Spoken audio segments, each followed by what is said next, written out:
ada negeri seindah negeri kita, nggak ada. Ini negeri surga. Tapi bangsa kita punya alat musik namanya gamelan, terbuat dari logam. Hanya bangsa yang menguasai ilmu pertambangan yang maju dan penguasaan metalurgi yang mapan mampu membuat alat musik dari logam. Itu bangsamu, jangan mau dibohongi. Kita ini bangsa kecil, kita bangsa besar. Kita mampu menaklukkan Mongolia. Bahkan kita mampu bersatu. Hari ini seluruh dunia sedang terkagum-kagum dengan Indonesia. Kenapa? Arab satu bangsa pecah menjadi puluhan negara, Eropa satu bangsa pecah puluhan negara, tapi kita puluhan bangsa mampu bersatu dalam satu negara, kesatuan Republik Indonesia. Terus sekarang kita diceritakan bangsa jelek, bangsa tempe.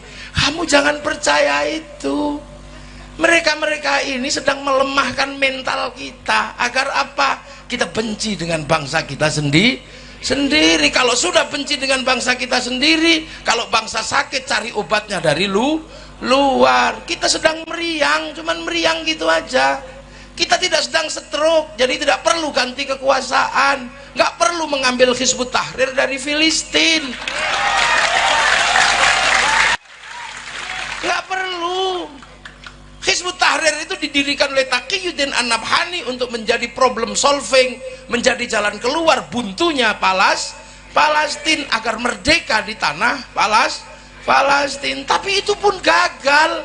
Jadi Hizbut Tahrir itu produk gagal di Timur Tengah. Masa kamu kesini mau dipakai untuk menyelesaikan Indonesia? Lucu aja kalian. Hei anak-anak muda, jangan bodoh kamu. Ikhwanul Muslimin itu adalah cara orang Mesir mau keluar bagaimana menjadi bangsa yang mandiri. Ikhwanul Muslimin didirikan oleh Hasan al-Banna untuk menjawab problem Mesir, dan itu gagal. Kenapa kamu bawa ke sini untuk menyelesaikan problem bangsamu? Jangan bodoh nak ya. Nah yang dari Indonesia kenapa kecil-kecil dan minimalis, padahal makanan paling banyak, protein paling banyak itu di Indonesia. Kenapa kita kecil-kecil? Itu urusan Allah dan nggak ada masalah. Kita dibikin kecil-kecil karena oleh Allah kita ditempatkan di belahan buminya yang paling indah, namanya Indonesia. Nggak ada bumi seindah tempat kita, nggak ada. Sudah percaya sama saya. Saya ini kalau dalam zaman dulu Ibnu Battutah, saya ini pengembara. Belum seminggu saya keliling negara-negara Cina, dari Jepang keliling, dari Tiongkok keliling saya. Jadi saya hafal, mulai dari Afrika yang paling ujung hafal. Nggak ada tempat seindah kita. Orang Arab itu mau nanam pohon butuh ratusan juta. Kita nanam pohon nggak sengaja. Makanlah kates, telan bijinya, pergilah ke ladang, lah di situ. Tunggu 6 bulan ada buahnya sudah di negeri kita. Loh, ini perbandingan. Orang Eropa kalau musim dingin nggak punya ikan karena seluruh airnya mengering jadi beku. Lah kita nggak pernah kehilangan ikan. Makanya orang Eropa kalau musim panas mengawetkan ikan namanya sarden. Makanya kita ngapain ikut-ikut makan sarden? Wong setiap hari kita dapat ikan segar dari sungai atau dari laut. Kalau dapat ikan nggak dapat ya kodok-kodok dapat. Itu Indonesia, nggak ada negeri seindah kita. Orang Eropa itu kalau musim dingin nggak makan daging mati, maka susu dikeraskan menjadi keju, dibusukkan menjadi yogurt. Kita ini seumur-umur makan kobes hidup. Mana ada negeri seindah kita. Musim dingin orang Eropa butuh energi yang sangat banyak, minyak yang sangat banyak untuk memanaskan negeri dengan menggunakan listrik. Musim panas mendinginkan negeri dengan listrik. Makanya berebut energi, perang di seluruh negara di dunia didalangi oleh orang-orang Eropa karena mereka berebut energi, butuh AC. Kita nggak butuh, kita nggak panas, nggak dingin, maka teknologinya bukan AC, sarung. Iya, kalau kepanasan kebut-kebut pakai sarung, kedinginan kemulan sarung, guru-guru udah selesai. Nggak ada negeri indah kayak kita. Loh, mana ada negeri seindah negeri kita? Nggak ada. Ini negeri surga. Makanya dulu orang Yunani mencari tanah kita karena mereka punya kabar ada Atlantis yang hilang atau tanah surga. Tanah surga itu air tidak pernah berhenti mengalir, daun tidak pernah rontok, hawa tidak panas dan tidak dingin, dan matahari tidak pernah ingkar janji, pagi terbit sore terbenam. Itu tidak ada di Eropa, kehilangan matahari 4 bulan, daun rontok, palok dingin-dinginnya luar biasa. Maka Bartholomeus melakukan perjalanan mencari tanah surga. 20 tahun dia pulang menemukan kawasan namanya Argir atau Jabadiu. Itulah kawasan yang kemudian oleh orang Yunani mau dijadikan tempat pindah penduduknya. Padahal Yunani sudah negara terbaik, punya Tuhan namanya Zeus. Zeus punya istri namanya Hera. Menikahlah dua Tuhan laki-laki dan Tuhan perempuan ini. Beranaklah namanya Hercules. Udah punya Plato, punya Socrates, tapi mereka nggak merasa punya surga. Tapi begitu mereka mau pindah, gagal karena konflik Kreta sama Sparta.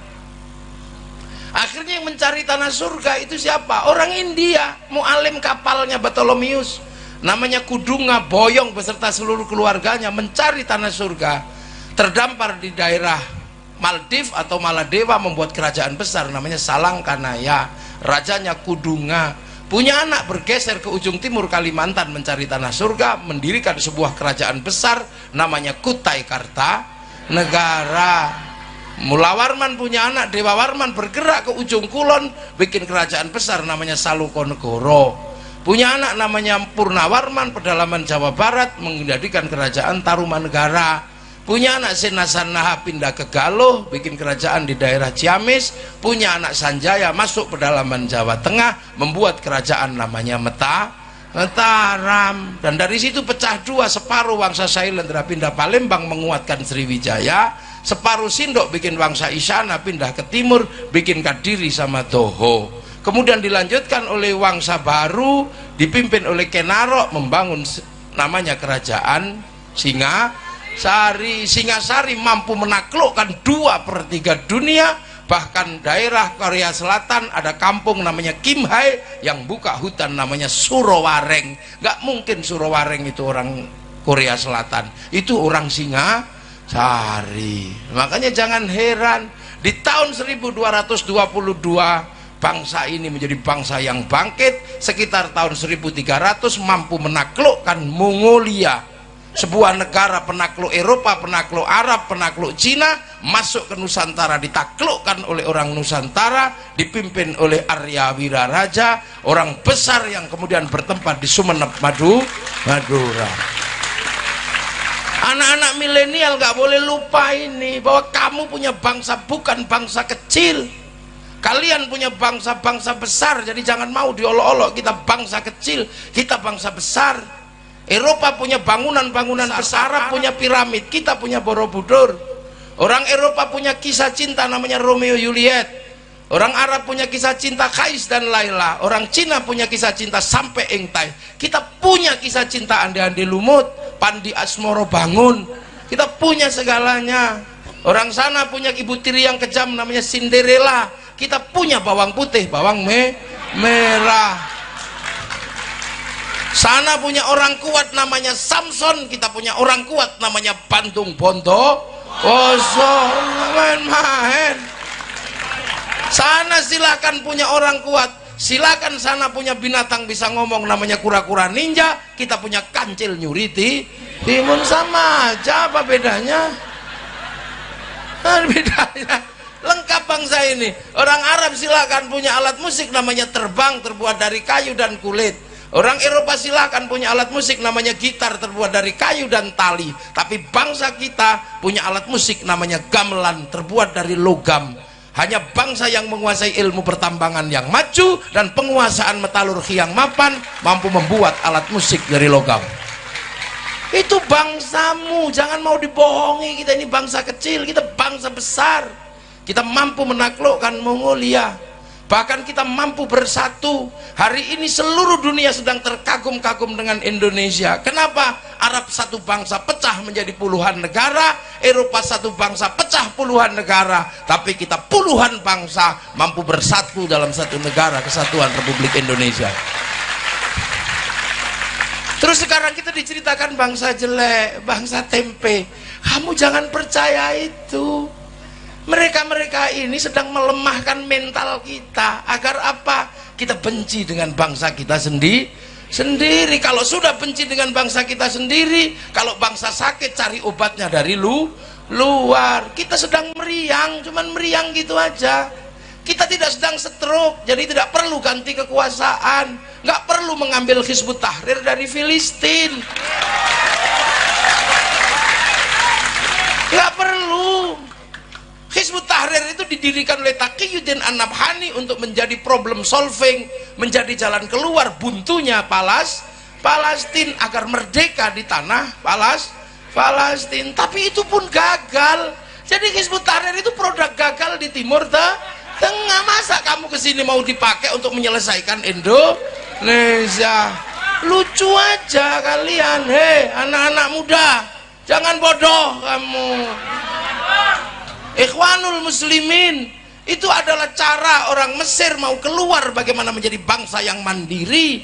Ikhwanul Muslimin didirikan oleh Hasan al-Banna untuk menjawab problem Mesir, dan itu gagal. Kenapa kamu bawa ke sini untuk menyelesaikan problem bangsamu? Jangan bodoh nak ya.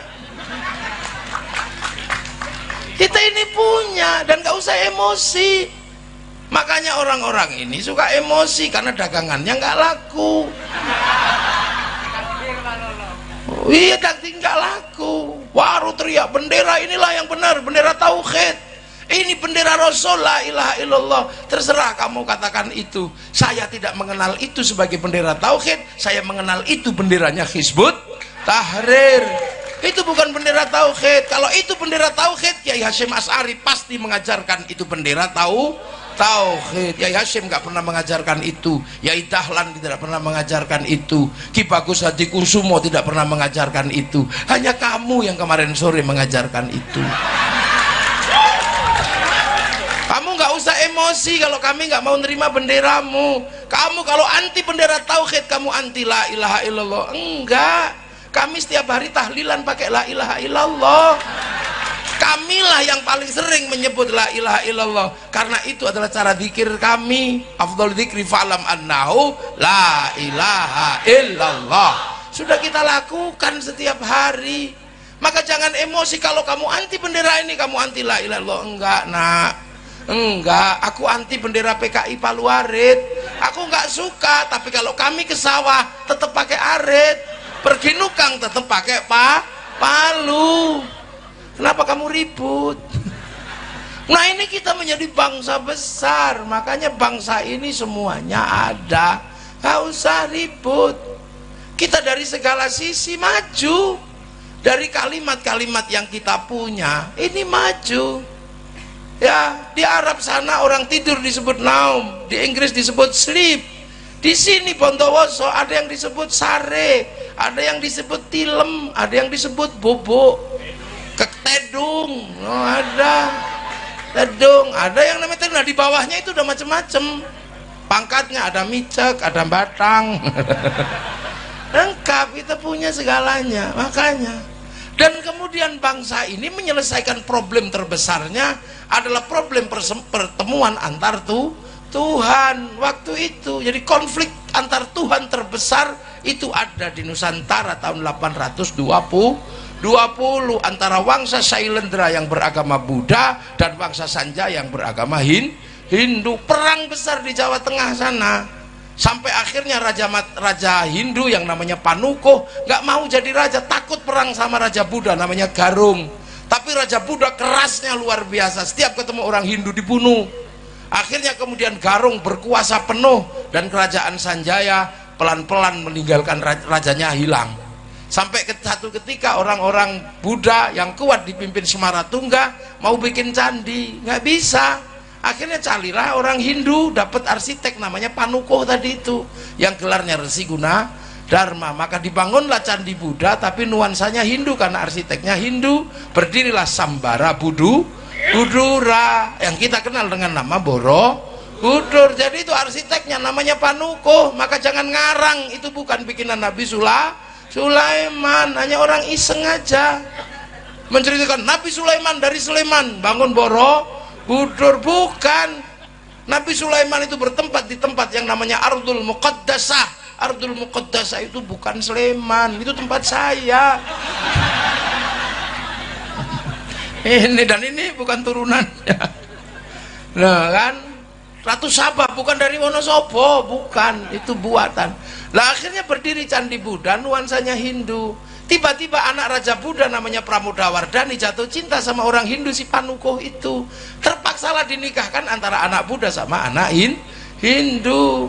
Maka kemudian kerajaan Buddha dikuasai oleh orang Hindu namanya Panuko, bergelar Rakai Pikatan. Akhirnya rukun Hindu Buddha. Makanya kalian yang kemarin ribut 01, 02 jangan diteruskan. Jangan-jangan anakmu saling jatuh cinta, pusing kamu nanti.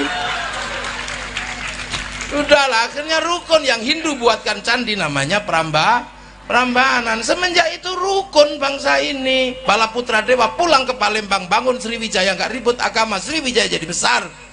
Sindok ke timur nggak ribut agama, Sindok membangun Wangsa, Sindok jadi besar. Singasari jadi besar. Majapahit menguatkan kerukunan itu, saling jaga, namanya Bhinneka Tunggal Ika, Bhinneka Tunggal Ika.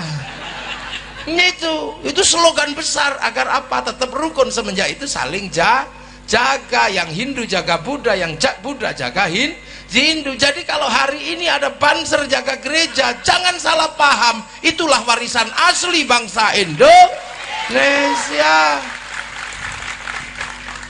Yang pecalang jaga masjid di Bali, yang orang Kristen jaga masjid di New Zealand. Lo itu kok kalian sekarang aneh-aneh, lupa dengan akar bangsamu yang saling menjaga Bhinneka Tunggal Ika. Lo ini lo cara pandang kaum muslimin yang maju ke depan, dipersiapkan untuk menjadi umat masa depan, mengerti perbedaan bangsa. Dan hari ini ketemu semua antar bangsa, nggak usah cerewet kamu. Orang Jepang nggak datang ke sini hari ini, tapi Mac-nya datang.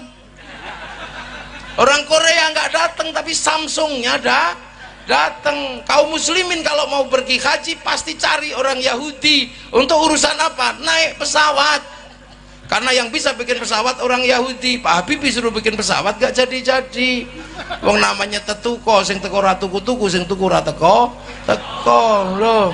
Ibu-ibu kalau mau cantik sekarang cari bedak kemana? Ke Perancis. Parfum dan bedaknya bagus. Kalau bedak Bondowoso nggak mau make karena beras ditumbuk pelonteng semua. Iya, kita setiap hari beli sesuatu butuh bank. Kenapa? Bank mengeluarkan uang. Bank bukan uang, bukan produksi KUD. Uang itu produksi bank. Bank itu puncaknya ada di Bank Devisa New York yang bertempat di Wall Street Amerika, punyanya Rothschild Rockefeller Yahudi, yang dipakai untuk membangun bangsa Amerika, mengontrol dunia. Lu sekarang apa? Ayo, ini pengajian, mau bikin pengajian ini menjadi bagus, foto saya di print di belakang sama Pak Bupati. Printer memang buatan Bondowoso, printer buatan Jepang dan buatan Eropa. Hari ini ketemu semua antar bangsa, maka dibekali. Dari awal kita dibekali bahwa manusia ini berbeda bangsa. Laqad khalaqnal insana fi ahsani taqwim. Kita ini ahsani taqwim Indonesia, bangsa Indonesia. Nggak usah kaget ketemu yang lain. Nah, ketemu semua. 20 tahun yang lalu saya mau lihat Afrika, itu saja mesti nunggu flora dan fauna. Kalau nggak ada flora dan fauna, kita nggak lihat Afrika. Seharian kita nunggu TVRI, nanti malam flora dan fauna. Mau lihat Afrika, baru lihat gajah Afrika. Sekarang orang nggak perlu nunggu, yang penting punya handphone. Ini aja nyawamu sekarang. Ini dengan sambil tidur kita bisa pergi ke Afrika, tinggal ngetik kucing Afrika keluar. Kalau mau iseng bokong India keluar di sini. Ini duniamu nak, dunia milenial, dunia yang terlihat tidak butuh siapapun. Maka saya harus mengingatkan kamu bahwa ada masa lalu yang harus kamu ingat, biar kamu tidak menjadi bangsa yang terpisah, jadi manusia yang terpisah dari masa lalu. Makanya anak-anak milenial ini harus dibikinkan jalan menuju ke titik paling awal, dan Islam mengajarkan itu. agar kamu tidak lupa bahwa dulu kalian adalah satu, dan jangan sampai kaget melihat bangsa berbeda. Kita disuruh tengok Jabal Rahmah. Itulah prinsip dasar santri punya sistem ukhuwah basyariyah, persaudaraan sesama manusia. Orang Eropa nggak diajari itu. Makanya orang Eropa ketika Christopher Columbus terdampar di Afrika, di Tanjung Harapan, kaget melihat orang Afrika hitam gosong. Karena mereka taunya manusia itu ras Arya yang putih. Begitu lihat orang hitam, neraka ini. Karena kitab mereka mengajarkan bahwa orang jahat masuk neraka, dibakar sama Tuhan, tapi nggak boleh mati biar bisa disiksa terus. Makanya begitu lihat orang hitam gosong, oh ini neraka ini. Maka ditembaki sama Christopher Columbus. Untuk apa? Ditembaki untuk membantu pekerjaan Tuhan yang belum selesai. Maka akhirnya seluruh sistem perbudakan itu dari Afrika, diperbudak semua orang Afrika. Manusia dikapalkan untuk menjadi budak ke Eropa. Makanya orang Afrika ada yang dipotong hidungnya, dipotong telinganya untuk menghindari perbudakan. Maka lahirlah sebuah kisah yang sangat mengerikan, namanya Amistad, manusia lambung kapal.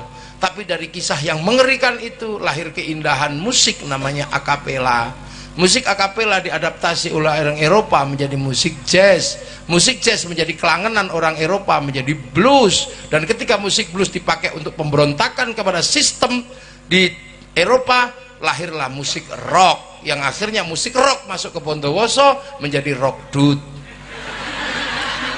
Nah ini punya bangsa. Orang Belanda datang ke Indonesia, lihat orang kecil-kecil, oh ini bukan manusia, inilah yang asli dari turunan monyet. Maka mereka menceritakan manusia selain ras Arya adalah turunan monyet, namanya Pithecanthropus. Dan Pithecanthropus tertua ada di tanah Jawa menurut Belanda, yaitu Wajakensis dan Soloensis, untuk membenarkan bahwa kalian turunan monyet. Padahal itu tengkorak monyet, bukan tengkorak nenek moyang manusia. Nenek moyang kita ya tetap Nabi Adam. Makanya di Jawa ada panggilan kowe itu anak monyet soalnya. Cari aja di terjemahan bahasa Jawa. Nah, orang Madura oke. Makanya saya kadang kalau dengar bahasa Madura bede.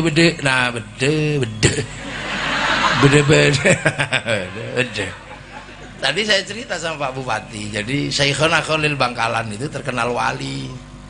Nah, satu ketika Bupati Bangkalan itu zaman Syekhona Khalil pengen mantu. Nah, nguji kewalian Syekhona Khalil, saya mau mantu. Ini musim hujan, mohon 7 hari 7 malam jangan hujan. Baik, kalau engkau wali pasti bisa lah Syekh. Ya, aku memang wali kata Syekh. Nulis di atas kertas itu, udah ini nanti dilipat terus dipaku di atas pintu. Kertas itu dipaku di atas pintu. Bener-bener 7 hari 7 malam nggak hujan. Akhirnya setelah selesai pesta, bupatinya pengen ngerti ini tulisannya apa kok hebat. Ternyata tulisannya nggak panjang, cuman Bupati Balara Raja.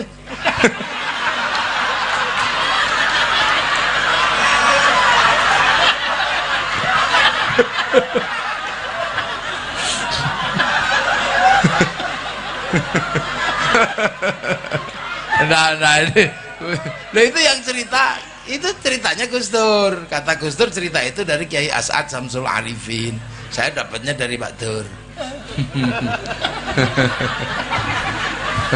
udah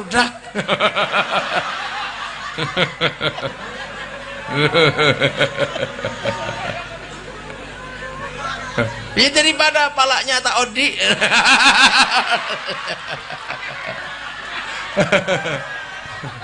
Loh lah ini kan ini bahasa, jadi bahasa itu macam-macam.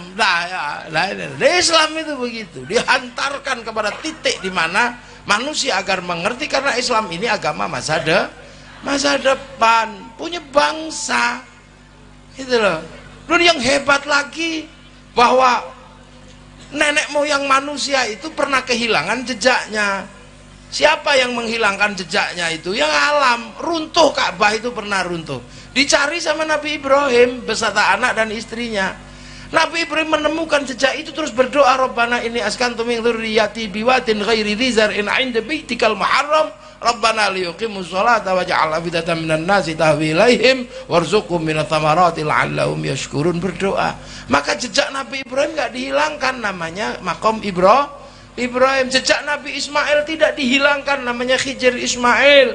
Jejaknya Siti Hajar diabadikan, namanya Sofa Marwah. Jejaknya Nabi Ibrahim lempar setan, Jamarat Ula Wusta Aqabah. Jadi Islam sangat menghargai jejak masa lalu dan peninggalan orang-orang dahulu. Maka Nahdlatul Ulama menjaga itu dengan al-muhafadzatu 'alal qadimi shalih wal akhdhu bil jadidil aslah. Sing bener sopo kalau udah kayak begini? Ya tetap santri. Ya tetap santri yang benar. Nah udah kayak kita di sini sudah kelihatan. Yang lain nggak ada itu jejak itu, makam wali musyrik. Itu benernya sesungguhnya mereka ini nggak ngerti dengan jejak masa lalu Islam. Kenapa? Mereka ini kadang lupa diri. Nanti tak jelaskan ekor terakhir kali. Nanti paling jam 1. Ya nggak apa-apa, udah tenang dulu ya, yang tenang. Sekali-sekali ketemu sama saya. Nah, Nabi Ibrahim ini tidak boleh dilupakan.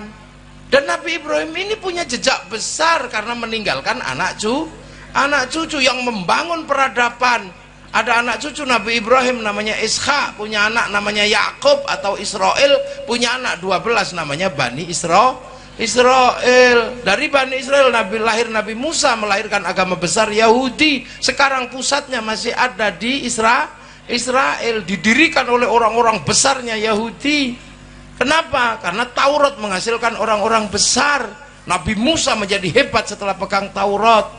Manusia tempiling mati, tangan masuk saku keluar listrik, tongkat dilempar jadi naga, jadi barongsai, tongkat dipukul jadi jalan tol. Akhirnya Nabi Musa sangat terkenal punya Taurat. Teman-teman Nabi Musa hebat. Ada namanya Bal'am bin Ba'ura, punya ilmu mindah sesuatu tanpa menyentuh. Makanya kalau si Bal'am itu lewat dan kita membuat macet jalan, dia bisa celing sampean sak kampung pindah Surabaya. Makanya perempuan cantik nggak ada yang berani menghina Bal'am. Celing pindah kamarnya Bal'am. Itu orang bentebeseh cari ilmu itu. Nggak ada, itu celing pindah. Orang sini ngertinya cuma songel aja. Nah, dari itu orang hebat ada namanya Samson yang mampu mengambil sesuatu, mengambil kelapa dirok itu rontok, kuat Samson. Ada namanya Musa Samiri, mampu mengambil jejak malaikat, tapaknya diambil. Maka kemudian Yahudi punya tarekat-tarekat besar, sampai akhirnya punya tarekat besar namanya tarekat Kabbalah. Kitab Taurat diringkas menjadi kitab Talmud. Kalau kita menjadi Majmu' Syarif, Majmu' Latif, sana menjadi Talmud. Dari kitab Talmud lahir tarekat besar namanya Kabbalah. Mursyid-mursyid besarnya di seluruh dunia hadir, hari ini masih hidup. Ada Ben Gurion, Isr Bi'r dan Isr Harel mampu bangun Israel. Ada William Donovan bikin CIA. Ada namanya Inguswan menjadi kepala divisi perdukunan di Amerika namanya Star Wars. Dibuka tahun 75, ditutup tahun 95.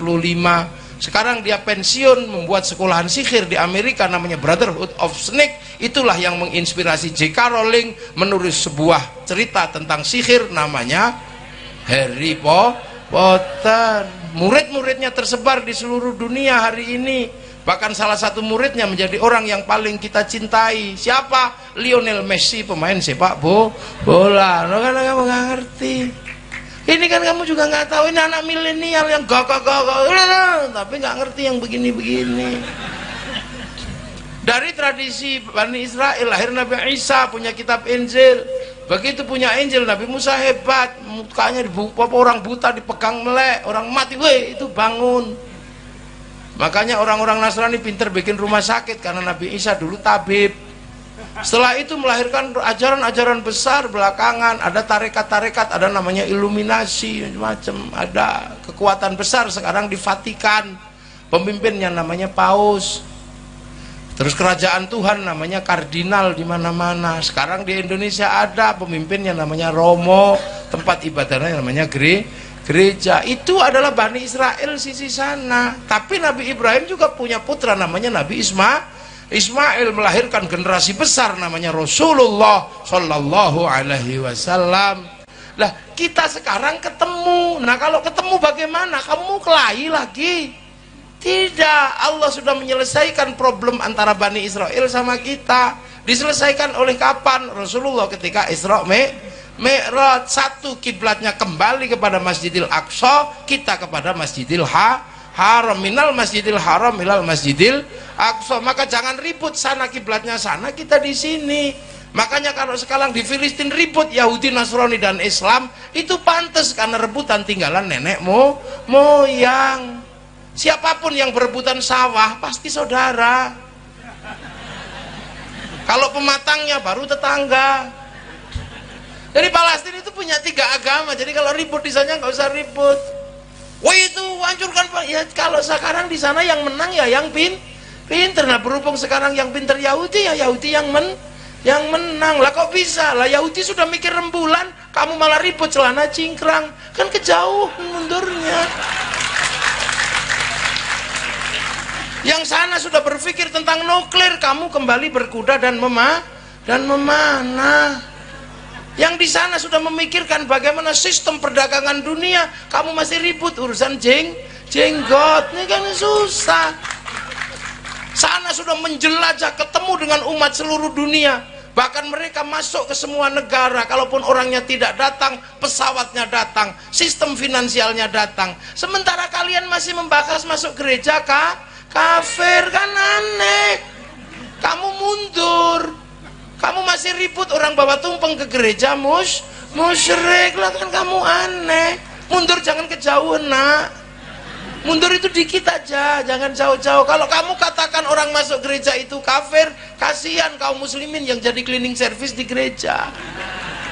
Sudah bukan waktunya. Habib Umar bin Hafid biasa mengucapkan selamat Natal di gereja sana. Padahal setiap hari perang. Kamu kurang yakin dengan kealiman Habib Umar bin Hafid. Kamu masih kurang yakin dengan kemuliaan beliau. Beliau ke gereja, kadang kalau sewaktu sholat masih di gereja, beliau sholat mengambil tempat di sudut gereja. Kok kamu masuk gereja aja kok kafir? Kamu maunya apa? Apakah kamu mau bangsamu ini semakin mundur, agamamu semakin terpuruk? Ini eranya era perbankan, jangan mundur mengharamkan bank. Kasihan umat mati tidak punya jaminan kehidupan untuk bangun industri. Jangan. Tapi itu tidak terjadi di kalangan santri tetap maju. Sesuatu yang sudah dilewatkan oleh para masa lalu menjadi pengingat, dan kita akan terus bergerak ke masa depan. Yang lain mundur bakas jenggot, kita sudah tidak ribut masalah jenggot. Yang lain masih membahas celana cingkrang, kita sudah tidak ribut masalah celana cingkrang. Yang lain masih ribut tentang bunga bank, kita udah nggak ribut karena kaum muslimin nggak bisa pisah dari bank. Kenapa? Pergi haji pakai bank, baca Quran butuh bank. Karena percetakan Quran utang bank dulu sebelum dibeli sama negara. Nah, kalau kamu nggak suka bunga bank, ya jangan diambil bunganya kalau kamu nggak yakin. Tapi jangan kau haramkan bank, karena bank dibutuhkan oleh kehidupan manusia baru. Ibarat kamu punya istri, kalau cuma mulutnya yang cerewet, ya mulutnya jangan dipakai. Tapi pipinya kan nggak apa-apa. Bokongnya kan masih bisa. Ya Allah, dan itu nggak boleh terjadi dengan santri. Lah itu makanya kalau ketemu bagaimana? Sudah diselesaikan. Minal Masjidil Haram ilal Masjidil Aqsa. Kalau kemudian berhubungan tidak bisa dipisahkan, saling berbagi, saling apa, ya sudah. Ketika naik ke langit, Allah cuma mengajarkan apa? Kama barok ta'ala Sayyidina Ibrahim wa ala ali Sayyidina Ibrahim. Saling mendoakan antara Ali Muhammad dan Ali Ibrahim. Lu gitu aja kok susah. Itulah maka Gus Dur tidak pernah ragu ketika berkunjung ke Israel untuk membicarakan bagaimana nasib Indonesia dalam kancah pertarungan nasional. Gitu aja kok susah kamu. Masuk gereja kafir, lihat film Korea kafir, Kamu kalaupun kalah cantik dengan artis Korea, kalah ganteng, jangan mengkafirkan nonton film Korea. Kamu kafirkan film Korea, kamu pakai Samsung, juga produk Korea. Pak Bupati, Kiai kalau mau bangun jalan pakai teknologi pembangunan jalan Korea, bisa dul ya. Nah itu loh makanya Kiai ulama tidak mudah mengeluarkan hukum kafir musyrik. Enggak, biasa aja, mikirnya jernih. Karena apa? Ulama punya tanggung jawab ke keumatan. Yang suka kufar kafir biasanya umatnya itu subscribe.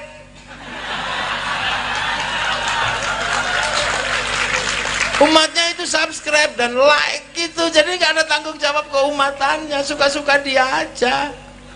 Ya. Fahim tum? Ya, syukran. Lah itu makanya ada jalur memahami agama yang luar biasa. Jalurnya siapa? Jalur Nahdlatul Ulama. Maka beruntung sampean mendapatkan pembelajaran Islam ala Nahdlatul Ulama. Kenapa beruntung? Karena hanya NU yang mengajarkan Islam sesuai dengan pangkat Islam rahmatan lil alamin. Mang NU tok, tul.